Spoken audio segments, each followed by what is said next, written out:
Sherry Thacker here with Your Life is Non-Negotiable, and today we're going to be talking about being sad.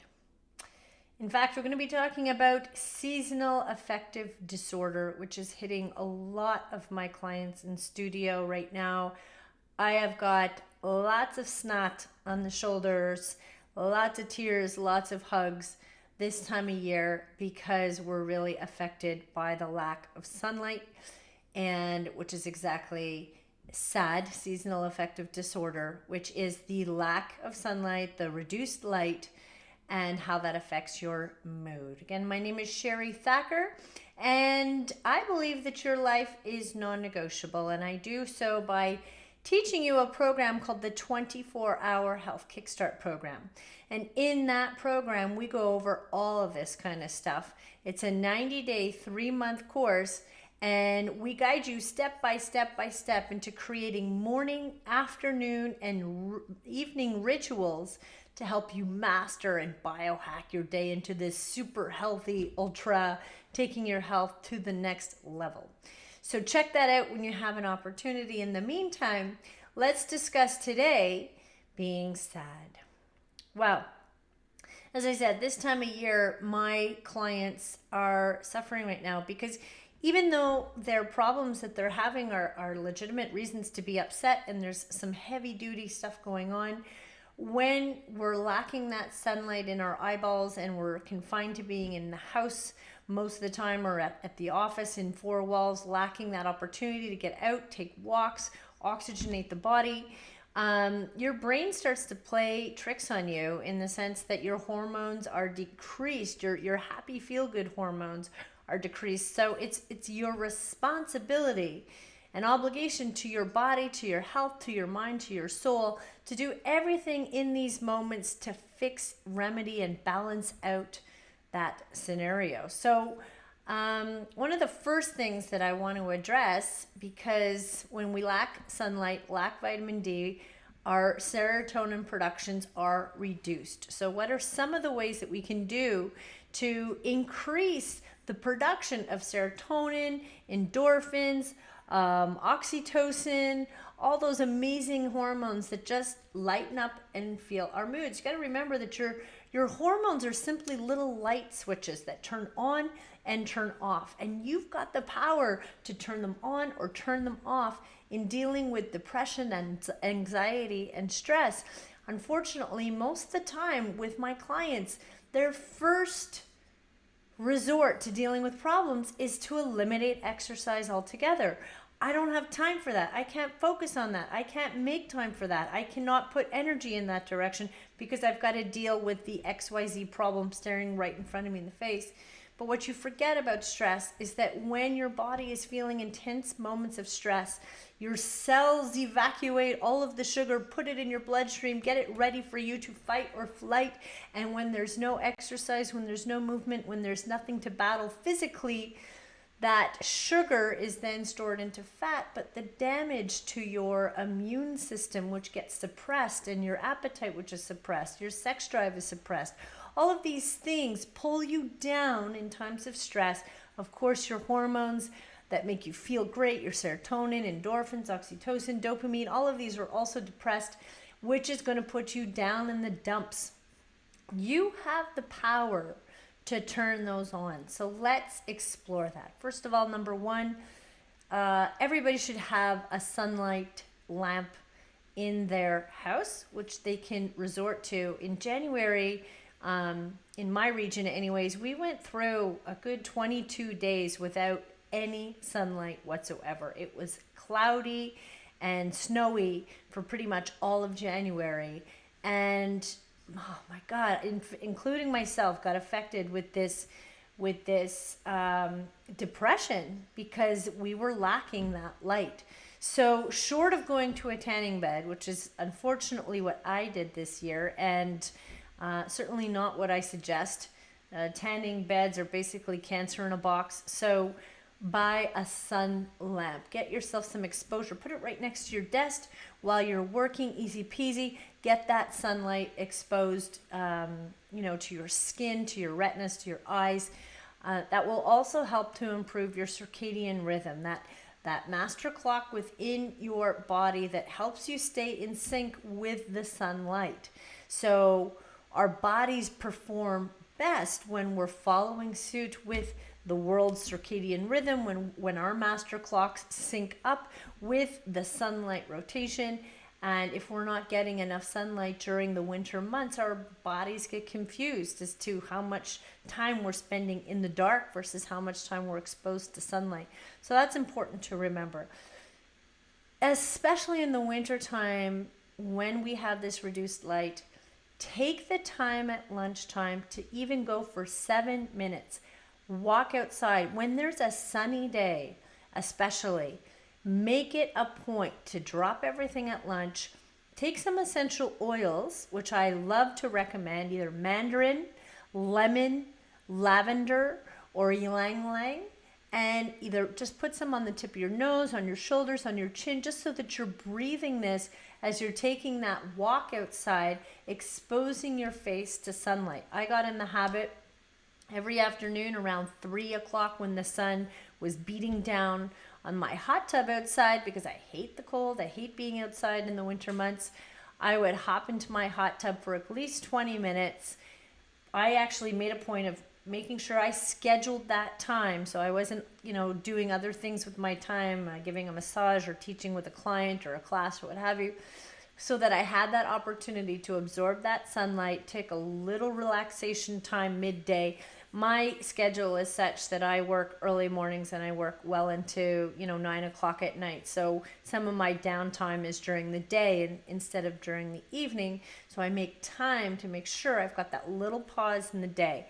Of course, I exercise all the time, so that's not an issue for me. But exercise will dramatically help you to improve your moods, to help you to manage stress, because it helps you to utilize that sugar that's being sucked out of your cells as your body prepares to handle and manage stress. So by increasing blood flow, increasing oxygen intake, igniting those hormones while you're getting that little bit of cardio in, it does not have to be intensive, it does not have to be long, it does not have to be hard.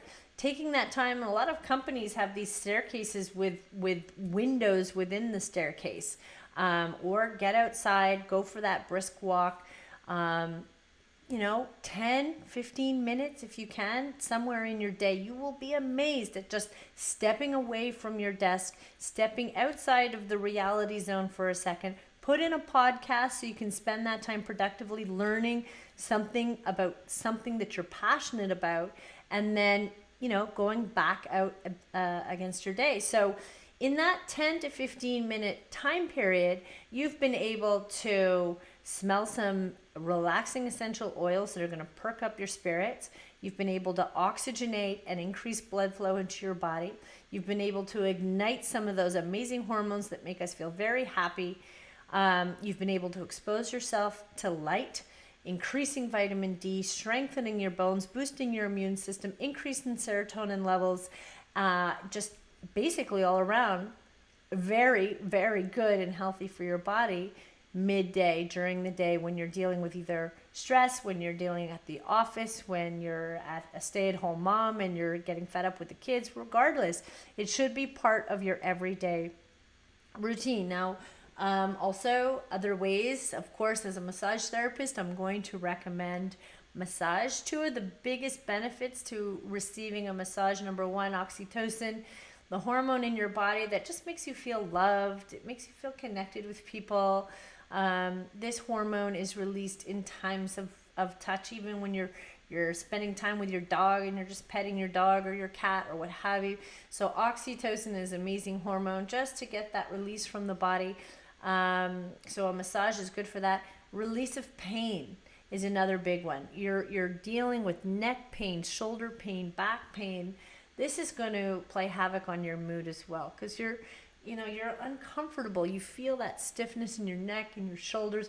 A lot of times as we feel stressed, those shoulders come up, or we're looking down at the computers, at our phones. So you're going to get that neck pain, that back strain. So that's another amazing opportunity at that point to, to release pain and to make yourself feel better. laugh therapy, another good one. I made a post the other day about the connection with our friends, because before 2007, and I should say before 1996, 95, most of us did not have any exposure to the internet, and it was just kind of coming out at that point. So what did we do with our time? And reflecting back on those days before cell phones, before texting, before social media, before we even really had laptops, how did we spend our time outside of television? Did we go shopping more? Did we hang out with our friends, sit outside the backyard and just be?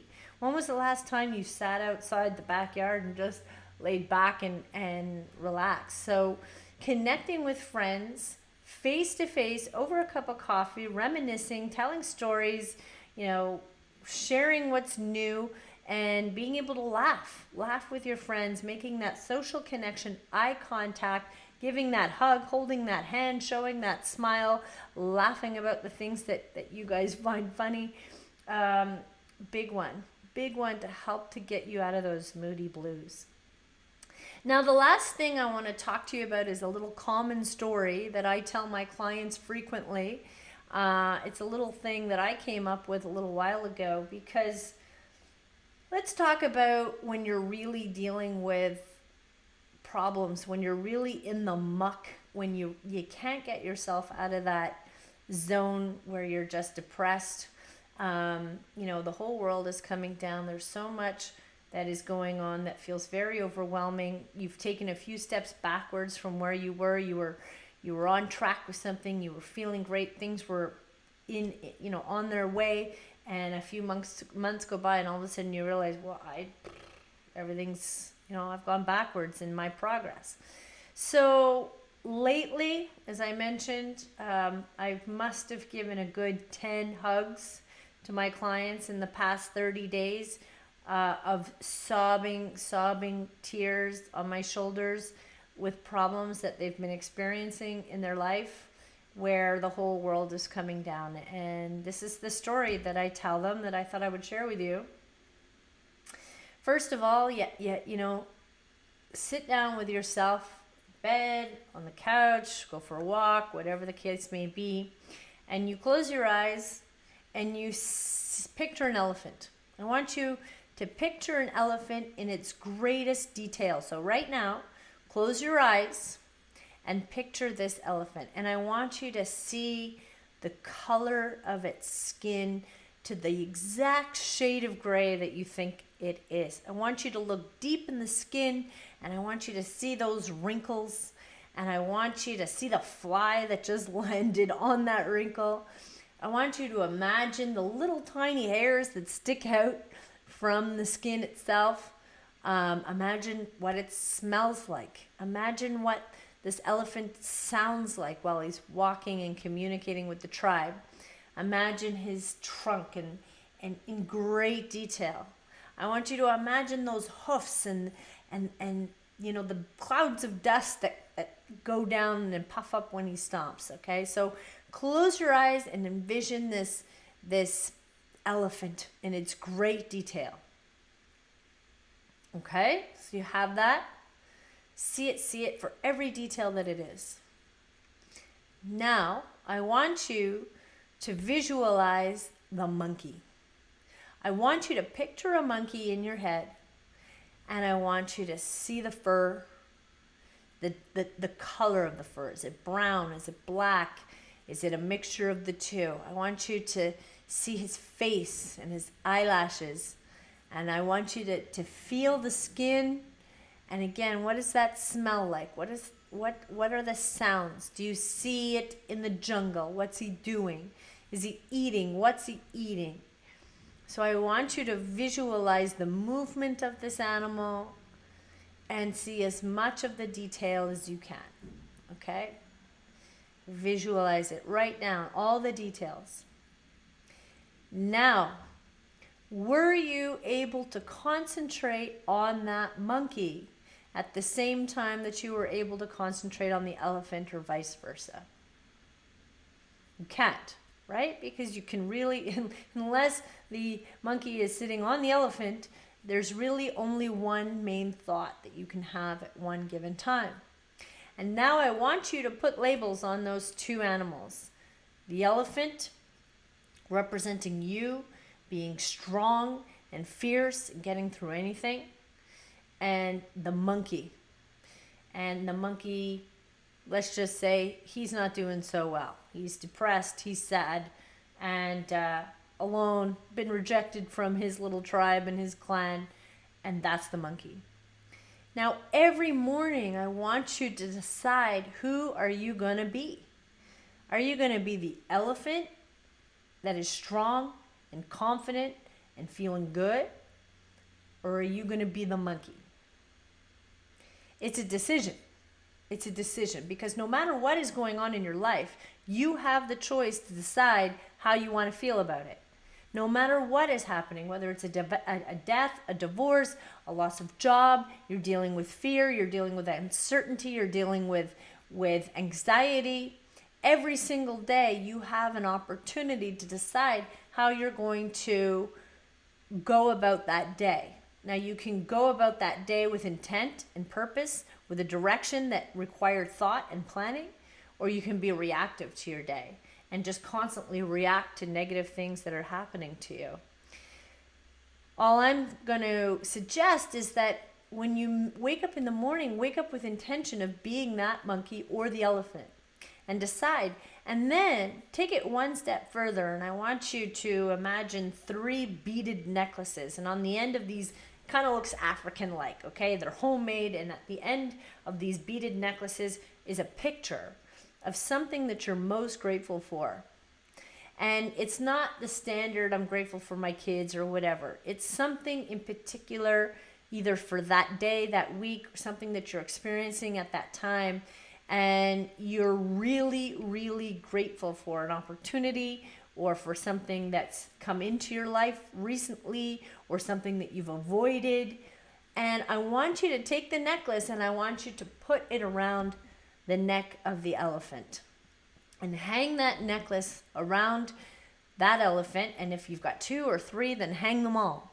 And as you go about your day, and the minute you start to feel yourself going downhill, I want you to see that elephant walking strong, walking proud, holding his necklaces or her necklaces, and going about the day with intention, with purpose, with passion, and choosing not to give in to the stress, the fear, and the anxiety, because we all know that everything works out.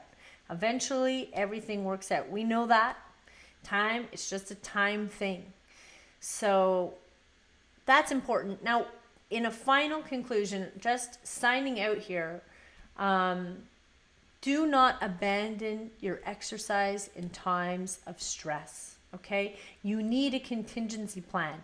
You need a strategy so that when you are dealing with that monster stress, that super badass stress that is heavy duty, the exercise is going to save you.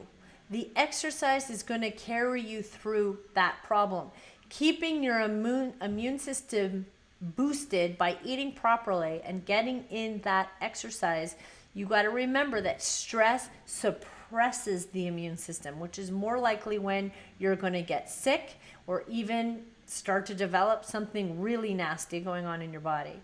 So eating healthy during that time, exercising, getting your body pumped up, getting the right hormones pumped up to help keep you energized, help giving you the ability to function and to think properly instead of thinking in this depressed state. When you're dealing with these intense, stressful moments, you need to be thinking at the top of your game. You need to be on top of these decision makings, because when you're deciding what to do with your parents because there's an illness, or you got to figure out how to really deal with this divorce and come up with solutions that are going to be right for your kids or for your own financial future or whatever, you got to be at the top of your game. So you got to get up a little bit earlier. You got to run. You've got to lift weights. You've got to, in that time, process how you're going to manage these problems. That's a great hour or 30-minute window for you to process how you're going to deal with these heavy duty solutions. Okay. So, yeah, that's my thoughts on the seasonal affective disorder, dealing with chronic, crazy, everyday stress, no matter what kind of stress you're dealing with, ways to deal with that, ways to elevate and boost your moods. I hope you found it useful. Down in the comments, you will see some links to the sun lamp that I talked about and some of the essential oils that I talked about that you can use, so that right away you can just get that stuff in your house so you've got it available the next time you're kind of feeling moody bloody. My name is Sherry Thacker, and I believe that your life is non-negotiable. If you are interested in working with me one-on-one or within my mastermind group, have a look at my 24-hour health kickstart program, where we really dive deep into all this stuff, helping you create morning, afternoon, and evening rituals and routines that take and develop your standards. Help you to build a foundation on things that you really believe in. And once you believe in something and it's your foundation, doing them becomes part of you. It's part of you because it's something that you believe in. And that's what my program helps you to be able to do. I hope you enjoyed this video. I am hoping that you will give me some feedback in the comments. By all means, like and share my pages and my channel on YouTube, on Facebook. I appreciate you joining me today. I'm wishing you an amazing day. I hope that you go take on the day. And until the next video, see you later, guys. Bye for now.